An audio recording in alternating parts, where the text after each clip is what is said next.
Siapa yang tidak kenal dengan Insinyur Soekarno? Soekarno merupakan salah satu tokoh kebangsaan yang legendaris. Selain karena menyandang titel sebagai presiden pertama di Indonesia, sejarah tentang kehidupan pribadinya selalu menarik untuk diikuti. Salah satu yang paling menonjol dari diri sang putra Fajar adalah tentang banyaknya hubungan romansa yang dialami selama perjalanan hidupnya. Sebagaimana kita ketahui bahwa karir seseorang sangat dipengaruhi oleh perempuan-perempuan yang ada di belakang mereka. Dan salah satu tokoh yang paling dipengaruhi oleh beberapa perempuan dalam perjalanan karirnya adalah tokoh nasional dan mantan presiden pertama Indonesia, Insinyur Soekarno. Bagaimanakah kisah perjalanan cinta Insinyur Soekarno? Berikut adalah beberapa fakta tentang kedekatannya, tentang hubungannya dengan perempuan selama perjalanan karirnya. Mari kita simak. Perempuan pertama yang berhasil menarik hati Insinyur Soekarno adalah Siti Utari Cokroaminoto. Siti Utari merupakan istri pertama dari Insinyur Soekarno. Dirinya merupakan putri sulung dari Said Cokroaminoto, pemimpin Syarikat Islam sekaligus sebagai guru Soekarno. Kisah cinta mereka bermula dari usia yang terhitung masih belia. Kedua pasangan yang terpaut usia sekitar 4 tahun ini menikah pada saat masih muda. Tepatnya kira-kira sekitar umur Soekarno di usia 20-an. Pernikahan yang dilangsungkan di Surabaya tersebut ternyata tak berlangsung lama, sebab Soekarno memutuskan untuk melanjutkan pendidikannya di ITB. Ia pun menggugat cerai Utari. Perempuan selanjutnya adalah Inggit Ganarsi. Insinyur Soekarno berkenalan dengan Inggit pada saat ia berkuliah di Bandung. Pada saat itu, Inggit menjadi ibu pemilik kos yang ia tinggali. Tak berapa lama, kisah asmara keduanya dimulai. Soekarno dan Inggit saling jatuh cinta dan memutuskan untuk menikah pada tahun 1923. Meskipun keduanya terlampau perbedaan usia yang lumayan jauh, hubungan asmara keduanya terhitung langgeng. Sekitar 20 tahun menjalani bahtera rumah tangga tanpa dikaruniai anak. Keduanya pun berpisah. Alasan dari gugatan cerainya adalah Inggit tak ingin Soekarno memiliki istri kedua. Dan perempuan ketiga yang berhasil meluluhkan hati Insinyur Soekarno adalah Fatmawati.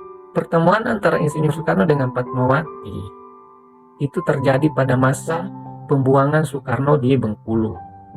Perempuan yang bernama asli Fatima ini terpaut usia sekitar 22 tahun dengan Insinyur Soekarno pada saat itu. Dan dari pernikahan mereka inilah lahir tokoh-tokoh nasional hingga saat ini.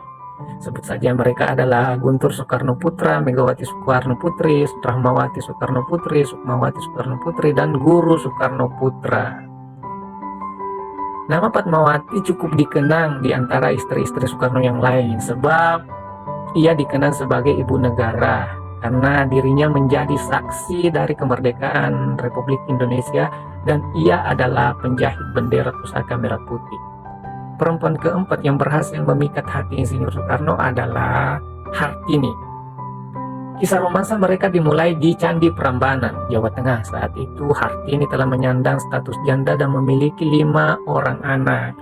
Dalam pernikahannya dengan Soekarno, ia melahirkan 2 orang anak. Mereka adalah Taupan Soekarno Putra dan Bayu Soekarno Putra.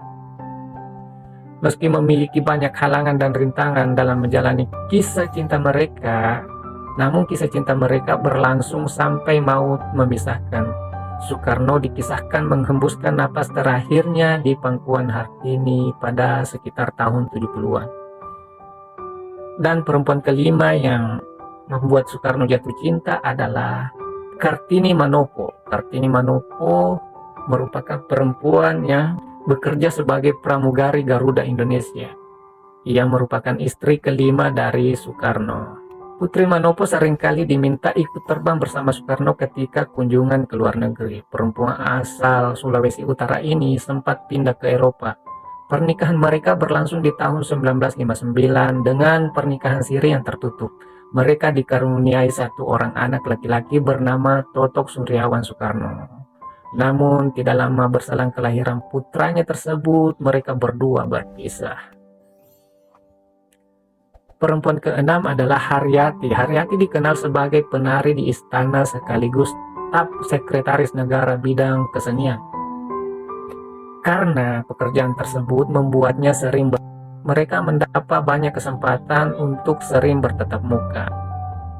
Pernikahan keduanya berlangsung pada tanggal 21 Mei 1963. Sayangnya kisah asmara mereka terhitung sangat singkat. Keduanya bercerai setelah 3 tahun mengarungi bahtera rumah tangga. Yang ketujuh adalah Ratna Sari Dewi. Ratna Sari Dewi adalah perempuan asal Jepang. Paras dan daya tariknya membuat Soekarno sempat tergila-gila dengannya. Ia bertemu saat Ratna Sari Dewi berusia sekitar 19 tahun. Dan Soekarno meminta mengganti nama Jepangnya yang semula bernama Naoko Nemoto menjadi Ratna Sari Dewi. Dari pernikahan keduanya, lahir seorang perempuan yang diberi nama Kartika Sari Dewi Soekarno. Perempuan ke-8 adalah Yurike Sanger. Pada tahun 1963, Soekarno bertemu dengan Yurike Sanger. Tentang usia yang terlampau jauh tidak menyurutkan keduanya untuk menimbulkan rasa ketertarikan. Soekarno rutin mengirimkannya surat cinta dan hadiah.